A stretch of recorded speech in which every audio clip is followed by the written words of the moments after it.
नमस्कार दोस्तों, स्वागत है आपका आज की इस नई वीडियो में। उत्तर प्रदेश का ग्राउंड सर्वे करते करते लगातार हम ऐसी जगह पहुंच चुके हैं जहां की हमेशा भाईचारे की बात होती है, चाहे वह किसी भी जाति से हो, किसी भी धर्म से हो। यहाँ पर भाईचारा सबसे पहले देखा जाता। आपने अभी देखा होगा कौन बनेगा करोड़पति में एक कंटेस्टेंट आती हैं और वह एक बात बताती हैं कि वह एक ऐसी दिव्यांग यूनिवर्सिटी में पढ़ रहे, उन्होंने ऐसी दिव्यांग यूनिवर्सिटी में पढ़ाई लिखाई अपनी की है जहाँ पर सभी धर्मों और सभी जाति के लोग एक साथ एक समय एक क्लास में पढ़ते थे। तो इस प्रकार से हम भी बादलपुर, जो कि एक पैतृक गांव है बहन कुमारी मायावती जी का, इस बादलपुर गांव ने उत्तर प्रदेश को एक बार नहीं, दो बार नहीं, चार बार सीएम दिया है। उसी गांव में आज हम पहुंच चुके हैं। एक ऐसा भाईचारा कायम किया है, चाहे वो किसी भी जाति से हो, किसी भी धर्म से हो। सारे लोग एक साथ पढ़ते हैं, सारे लोग एक साथ बैठते हैं, सारे लोग एक ही नल से पानी पीते हैं। चलिए आइए हम जानते हैं, और इस गांव का एक अलग ही इतिहास रहा है। सब कुछ आपको बताएंगे, एक एक करके सारा कुछ हम आपको दिखाने की कोशिश करेंगे। सबसे पहले हम यहाँ पर बात करेंगे, जो कि यहाँ पर एक बोर्ड लगा हुआ है। आप लोग भैया बोर्ड दिखाइए। चलिए आपको दिखाते हैं क्या लिखा हुआ है इसके ऊपर। ग्राम बादलपुर की स्थापना दिवस संवत 1806। आप देखिए 1806 सन 1749 में इस गांव की स्थापना हुई है, और स्थापना हुई है मिति आषाढ़वदी कृष्ण पक्ष अष्टमी, दिनांक 7 जून 1749 शनिवार। संस्थापक बाबा मनवर सिंह गुर्जर। बाबा मनवर सिंह गुर्जर इस गांव के संस्थापक रहे हैं। उन्होंने यह गांव बसाया है।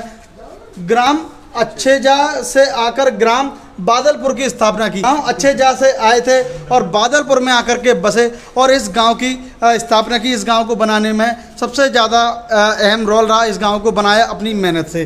तो चलिए आइए इस गांव में जो एक भाईचारा कायम किया है और बच्चों के पढ़ने लिखने के लिए एक लाइब्रेरी बनाई है। चलिए आपको दिखाते हैं। आइए आपको ये लाइब्रेरी दिखाते हैं। और जितने भी लोग अभी हमारे साथ मौजूद हैं, यहाँ डेस्कों पर खड़े हुए हैं, बच्चे यहाँ पर आकर के पढ़ते हैं। ये स्टूडेंट नहीं है, ये हैं सारे संस्थापक सदस्य। इन्होंने मिलकर के बनाया है, और ये सभी जाति सभी धर्मों के लोग यहाँ पर हैं। और बहुत बड़ी इन्होंने एक समाज में एक चेतना जगाने का काम किया है। तो भैया क्या नाम है आपका? मेरा नाम है ऋषु चौधरी जी। आपने मतलब क्या सोच करके ये लाइब्रेरी बनाई है आपने? हमने जो ये लाइब्रेरी बनाई थी, हमारा पहला मकसद था, हमारे बच्चे यहाँ से 3-4-6 किलोमीटर दूर जाते थे जी। आने जाने में पैसा खर्च होता था, वहाँ रहने में पैसा खर्च होता था, प्लस ये तक नहीं पता चल पाता था कि बच्चा जहाँ हमने भेजा है वहाँ पहुँचा या नहीं पहुँचा। तो हमारे मन में एक विचार आया। हमारी ये ग्राम चौपाल है जो काफ़ी वर्षों से यूज में नहीं थी। हमने सोचा कि इस जगह को यूज में लेते हैं और अपने बच्चों के लिए एक लाइब्रेरी यहीं पे स्थापित करते हैं। और जो माहौल हमें बाहर की लाइब्रेरी से मिलता है वो हम यहीं देने की कोशिश करते हैं। जैसे हमने यहाँ पे कंप्यूटर की फैसिलिटी दी हुई है। अगर किसी बच्चे को टाइपिंग की प्रैक्टिस करनी है, अपना कोई फॉर्म ऑनलाइन करना है, तो उसके हिसाब से हमने यहाँ पे कंप्यूटर लगवाया है। सेफ्टी के लिए सीसीटीवी कैमरे लगवाए हैं। जी। इस तरह के प्रयास हम कर रहे हैं छोटे मोटे। सबसे एक एक करके पूछेंगे भैया। यहाँ पर हम देख रहे हैं, यहाँ पर सारे महापुरुषों की छाया चित्र लगी हुई हैं। तो ये मतलब किस प्रकार की सोच रही है, और मतलब किस प्रकार से ये सारे छाया चित्र? देखो, ये महापुरुष अपना आप में एक बड़ी शख्सियत तो है ही। हमने लाइब्रेरी के अंदर इनकी चित्र इसलिए लगाए हैं कि बच्चे इन्हें देख के मोटिवेट हो, इंस्पायर हो और इनसे सीखें और इनके पद चिन्हों पर चलने की कोशिश करें। अच्छा, चलिए और भी लोग हैं, चलिए जानते हैं इनसे। किन कक्षाओं के लोग यहाँ पर बच्चे यहाँ पर आते हैं और कितनी देर तक स्टडी करते हैं? लगभग 1 घंटे रहते हैं यहाँ पे। 1 घंटे बच्चे आते हैं। किन कक्षाओं के कितने दूर से बच्चे आते हैं? सभी कक्षाओं के आते हैं, पूरे हाँ। हमारे गांव से आते हैं, और सभी धर्म सभी जाति के सभी आते हैं। सभी धर्मों के लोग आते हैं। यहाँ पर जो ट्यूशन जो बच्चे पढ़ने के लिए आते हैं, तो कोई सर वगैरह मतलब हायर हैं, सर वगैरह उनको पढ़ाते हैं या केवल बच्चे अपने से पढ़ते हैं? नहीं, बच्चे भी अपने से पढ़ते हैं, लेकिन हमारे कुछ सीनियर्स हैं जो उनको गाइड करते हैं।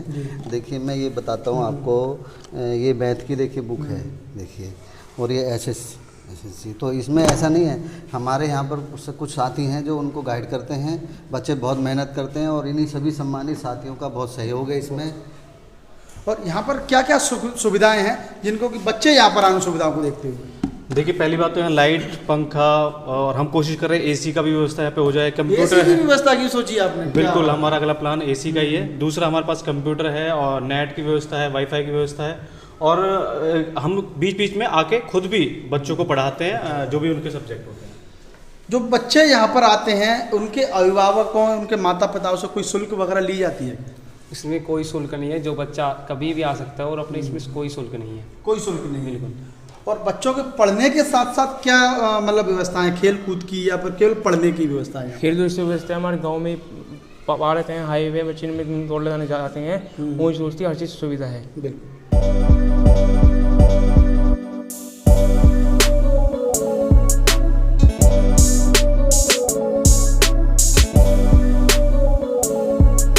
आप यहाँ पर स्टूडेंट हो आप? हाँ जी। क्या क्या तैयारी चल रही है अभी? हमारी जो है रेलवे ग्रुप डी एनटीपीसी की तैयारी चल रही है मेरी। आपके जो सब्जेक्ट्स हैं वो यहाँ पर अवेलेबल हैं? हाँ जी। अच्छा, आपको कोई पढ़ाते हैं या आप अपने से पढ़ते हैं? मतलब वैसे तो हम ऑनलाइन पढ़ लेते हैं अब तो, मतलब जैसे कोई डाउट होता है तो उसे कर देते हैं जो सीनियर आते हैं। अच्छा अच्छा अच्छा। और लाइब्रेरी का मैं गाँव में बताऊँ, गाँव में लाइब्रेरी का फ़ायदा होने से एक तो हम किसी भी मतलब ड्रेस में आ सकते हैं, कभी भी आ सकते हैं, रात को भी पढ़ सकते हैं, पढ़ सकते हैं। और आप निःशुल्क है। गाँव हाँ में जी। निःशुल्क। मतलब कितने पास- घंटे पढ़ते हैं आप लोग यहाँ पर? मैं 4 से 5 घंटे देता हूँ। 4 से 5 घंटे इस लाइब्रेरी में? बिल्कुल सर। क्या बात है। क्या तैयारियाँ आपकी, क्या बनना चाहते हो? मैंने एसएससी जीडी का फॉर्म भरा है फिलहाल, तो उसकी तैयारी चल रही है। मैं जहाज पर कोचिंग जाता हूँ और जो भी कुछ डाउट होते हैं हमारे सीनियर भाई हैं यहाँ पर, मैं उनसे डिस्कस करके उससे पूछ लेता हूँ। क्योंकि आजकल जो कोचिंगों में देखा जाए लाखों रुपए लग जाते हैं, लेकिन अब ये पैसा बचेगा तो अपने ही काम आएगा। तो जी हम बाहर जाएंगे, हमारा जो टाइम वेस्ट होएगा।